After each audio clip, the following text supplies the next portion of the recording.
استخارہ کرنے کا طریقہ کیا ہے؟ سب سے پہلے استخارہ کرنے کی اہمیت اور افادیت نوٹ فرما لیں۔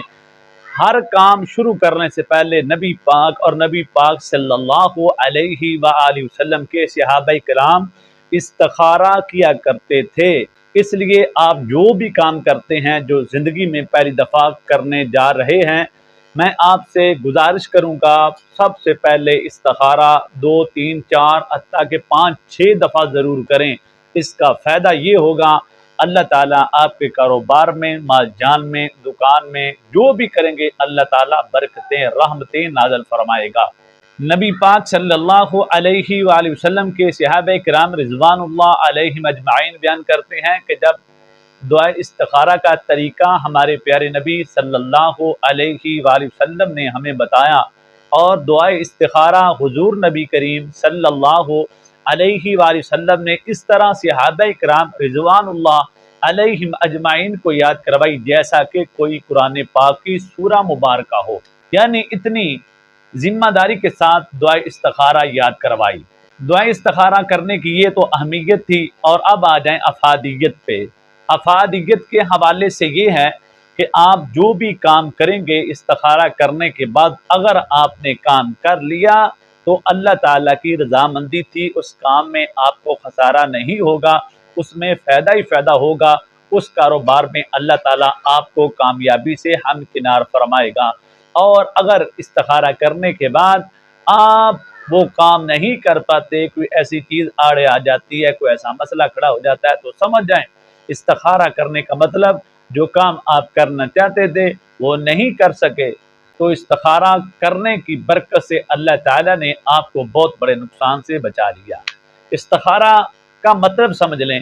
استخارہ کرنے کا مقصد ہوتا ہے اللہ پاک سے مشورہ کرنا، اللہ پاک سے صلاح کرنا کہ میرے مولا کریم یہ کام میں کر رہا ہوں، لیکن دیکھنے میں یہ کام مجھے بہت اچھا لگ رہا ہے، بڑا پیارا محسوس ہو سکتا ہے کل اس میں زیادہ مجھے فائدہ ہوگا یا نقصان ہوگا، یہ بندے کو نہیں پتا، یہ اللہ تعالیٰ کو پتا ہے۔ تو ہم نے اللہ تعالیٰ سے یہی بات کا سوال کرنا ہے۔ استخارہ کرنے کا مقصد یہ ہوتا ہے اللہ پاک سے مشورہ کرنا اپنے کاروبار کے بارے میں۔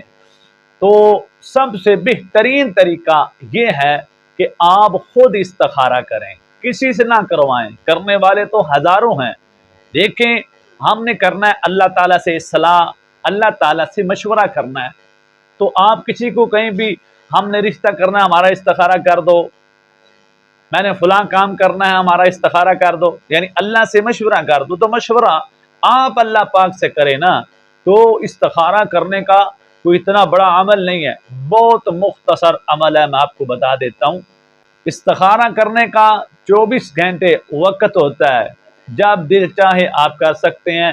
جو 3 وقت صبح دوپہر شام زوال کے ان میں نہ کریں، جب بھی ان 3 وقتوں کے علاوہ جب بھی آپ چاہیں آپ استخارہ کر سکتے ہیں۔ تو استخارہ کیسے کرنا ہے؟ وضو کریں، باوضو ہو کر 2 رکعت نماز ادا کریں، نماز پڑھنے کے بعد اسی جگہ بیٹھ جائیں، دن ہو یا رات ہو۔ اگر تو آپ کو دعائے استخارہ یاد ہے تو بہت اچھی بات ہے۔ انا ھذا الامر حسن المسلم، پیارے رسول کی پیاری دعائیں آپ کھولیں گے، اس کی فہرست کھولیں گے تو اس میں لکھا ہوگا نماز استخارہ یا دعائے استخارہ۔ تو اس میں پورا طریقہ بما ترجمہ، آپ کو کسی سے سوال کرنے پوچھنے کی ضرورت نہیں پڑے گی۔ اگر آپ کہتے ہیں بھئی یہ دعا تو بہت لمبی ہے، ہم سے تو یہ یاد نہیں ہو رہی، نہ ہی ہم قرآن پاک پڑھے ہوئے ہیں کہ اس دعا کو اوپر سے دیکھ کے اس کی تلاوت کر لیں، تو پھر آپ کریں کہ 2 رکعت نماز نفل پڑھیں، نماز نفل پڑھنے کے بعد اسی جگہ بیٹھ جائیں۔ سب سے پہلے اللہ تعالیٰ کی تعریف کریں، اللہ تعالیٰ کی تعریف کرنے کے بعد نبی مکرم صلی اللہ علیہ وآلہ وسلم کے اوپر درود پاک پڑھیں۔ جب نبی پاک صلی اللہ علیہ وآلہ وسلم کے اوپر آپ درود پاک پڑھ چکے تو پھر اپنے انداز میں، اپنی زبان میں، جو آپ کا انداز ہے، جو آپ کی زبان ہے، اپنی زبان میں اللہ پاک کو کہیں اے میرے مولا کریم یہ میں کام کرنے جا رہا ہوں اور مجھے نہیں پتا کل یہ کام میرے لیے فائدہ مند ہے یا نقصان دہ ہے، مجھے کامیابی ہوگی، کامرانی ہوگی یا کہ میں خسارے میں چلا جاؤں گا، لہٰذا میرے مولا کریم